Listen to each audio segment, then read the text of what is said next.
సూర్యుడు సాఫ్ట్గా ఉదయిస్తుంటాడు.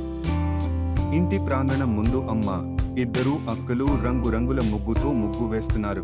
రాంబో మాత్రం ఆ ముగ్గు రంగులు చూసి తాను కూడా వాటిని తాకడానికి పరుగులు తీస్తాడు.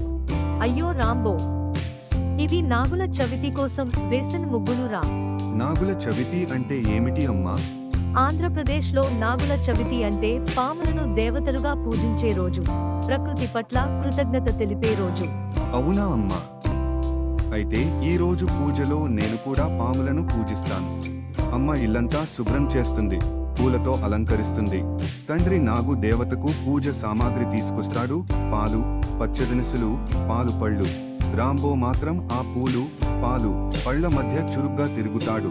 ఎప్పుడో తన తోకతో పూలను కదిలిస్తాడు. అక్క పాలు ఉంచిన గిన్నె పక్కన రాంబో కూర్చుంటాడు.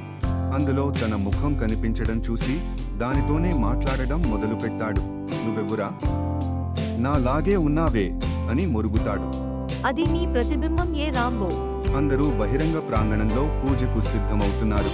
మట్టి నాగులను వ్రేలాడిస్తూ పువ్వులు, పాలు, హరిద్ర కుంకుమతో పూజ చేస్తున్నారు. రాంబో మాత్రం పక్కనే కూర్చుని జాగ్రత్తగా చూస్తాడు.